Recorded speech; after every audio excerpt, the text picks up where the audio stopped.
Halo semuanya, gue Sisi, gue sebagai CEO dan founder dari Melon Branding.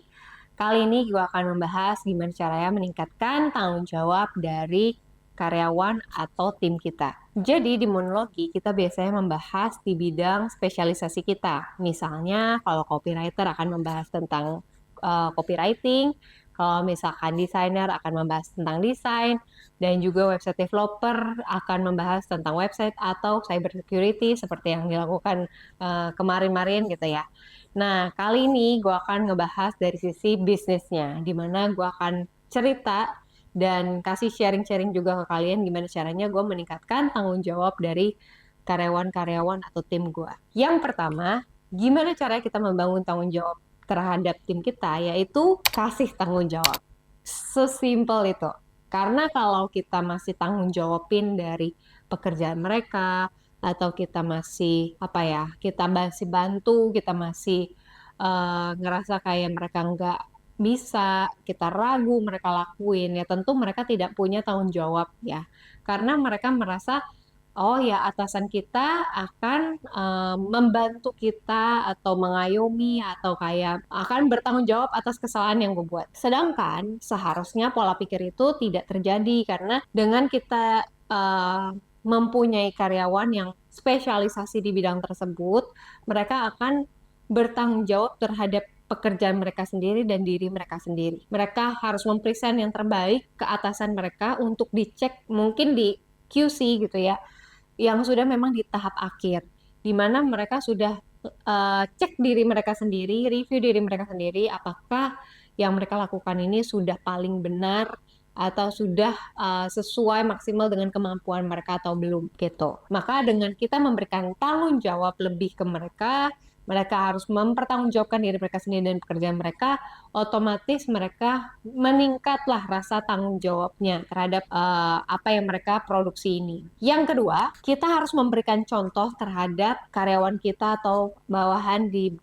yang jabatannya di bawah kita. Kenapa? Karena dengan kita memberikan contoh, otomatis mereka tahu know-how-nya gimana caranya kita menyelesaikan masalah seperti ini, kita memberikan solusi seperti ini, kita punya mitigasi yang seperti ini.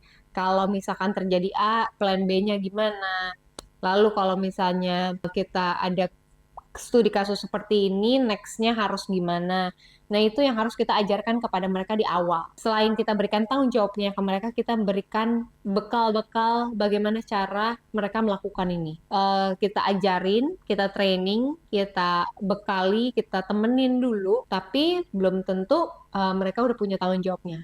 Maka dengan kita diberikan tanggung jawab, ditambah dengan diberikan know-how-nya, mereka tidak merasa sendiri lagi dan mereka merasa bertanggung jawab apa yang mereka kerjakan. Dan dengan mereka merasa diberikan contoh, otomatis mereka merasa atasan mereka ini nggak cuma ngomongnya aja, tapi mereka merasa memang atasannya dapat melakukannya, atasannya merasa makanya layak disebut atasannya karena mereka pernah melakukan ini, mengerti cara melakukan ini, dan mereka butuh kalian untuk mengerjakan ini karena kalian ekspertisnya di bidang ini. Jadi atasan ini hanya untuk meng-QC pekerjaan yang memang kalian sudah expert di bidangnya. Mereka tidak ada kata lagi untuk kayak atasan saya cuma bisa ngomong doang atau atasan saya cuma bisa nyuruh doang. Enggak, karena mereka sudah memberikan contoh. Dan tanggung jawab karyawan dan atasan memang tentunya akan berbeda. Yang memang tanggung jawabnya sebagai atasan lebih besar, tapi pekerjaannya mungkin jadi lebih sedikit. Itu yang tidak semua orang bisa mengerti dan pahami. Yang ketiga yaitu hargai setiap prosesnya. Karena di dalam sebuah proses itu pasti ada downtime-nya ya. Ya sama aja kalau kita lagi mau ke klinik kecantikan kayak atau mungkin kita mau olahraga kayak itu kan sebenarnya dari proses A sampai Z itu kan punya downtime-nya, di mana dalam proses tersebut tentunya pasti ada terjadi kesalahan, pasti ada kekecewaan, ada miskomunikasi, ada salah treatment, ada salah mungkin solusinya yang dipilih tidak tepat. Nah, hal-hal tersebut kita harus hargai setiap prosesnya. Karena ketika di proses pertama, proses kedua, proses ketiga itu tidak apa ya, tidak sesuai ekspektasi kita kita sebagai atasan dan kita marahin karyawan kita, dan bahkan marahinnya itu bukan marahinnya membangun ya, tapi kita mungkin marahinnya yang malah menjelekkan atau menjatuhkan, itu malah bisa membuat bibit-bibit yang kedepannya bisa jadi lebih baik, yang kedepannya mungkin mereka bisa improve, atau bahkan bisa jadi future leader, itu malah bisa kemungkinan besar mereka jadi ada dua tipe kan, ya. Ada yang bisa jadi lebih berkembang karena mereka mau membuktikan kalau mereka bisa, tapi ada juga yang versi melempem karena dimarahin seperti itu misalnya. Tentunya dengan menghargai prosesnya, kita paham kalau mereka tuh butuh waktu untuk berkembang juga. Tapi butuh waktu berkembang ini berapa lama? Karena kan untuk menjadi future leader gitu ya, atau misalnya dinaikkan jabatannya, otomatis mereka juga terbatas waktunya. Misalnya setelah 2 tahun harus dipromosikan, atau setelah 2 tahun menjadi leader. Nah itu kan udah ada proyeksinya dari segi pengusaha atau dari segi manajerialnya itu. Maka kita juga lihat apakah orang ini memang berpotensi nggak untuk diberikan tanggung jawab yang segini besarnya dan akan dinaikkan jabatan. Yang keempat,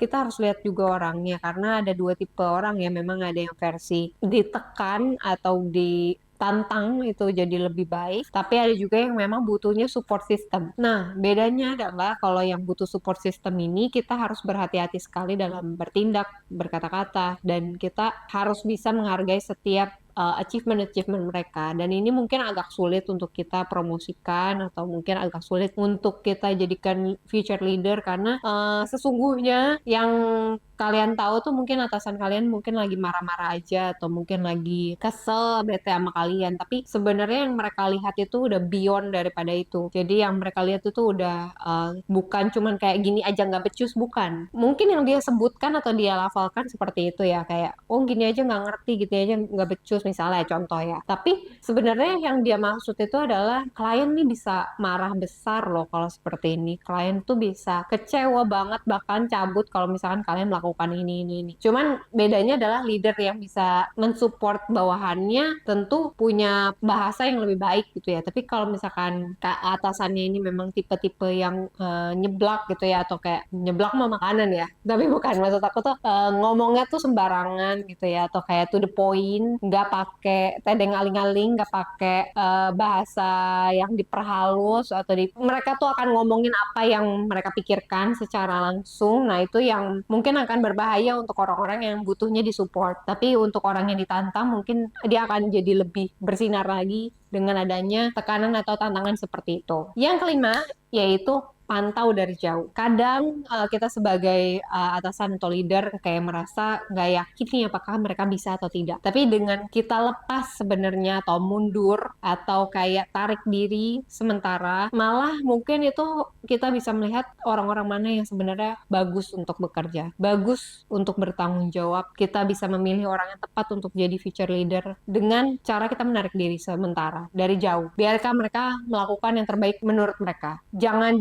micromanage, karena micromanage itu kemungkinan besar akan hanya hurting dari karyawan yang mengerjakan ini, karena tidak sesuai dengan pemikiran mereka. Mereka berusaha memberikan impact tapi ditolak mentah-mentah dengan atasannya, tidak digubris gitu ya ideationnya mereka, atau kayak hasil karya mereka malah diminta ganti sesuai apa maunya atasannya, tidak didengar pendapat mereka dan sebagainya. Jangan di micromanage kalau kalian nggak mau kalian terjebak di roda yang ibaratnya orang nggak bisa kerja tanpa kalian. Jadi kalau kalian memang mau meningkatkan tanggung jawabnya kepada karyawan-karyawan kalian, atau kayak mau cari tahu nih siapa yang berbakat untuk jadi future leader, kayaknya better kalian consider untuk tarik diri kalian, lihat dari jauh aja, dan jangan sampai kalian micromanage. Itu aja tips dari gua untuk meningkatkan tanggung jawab dari karyawan gitu ya. Semoga tips ini berfungsi atau dapat diimplement dengan kalian. Dan kalau kalian ada yang mau curhat-curhat atau tanya-tanya pengalaman gue seperti apa, kalian bisa kontak gue di direct message Instagram di @sisi_karista, dan kita bisa saling follow-followan juga. Semoga video ini membantu. Di next episode atau di next monologi masih banyak tim gue yang akan membahas di bidang spesialisasinya mereka sendiri. Jadi stay tune di YouTube channel kita, jangan lupa subscribe, like kalau kalian suka. Sampai jumpa di next monologi. Bye-bye.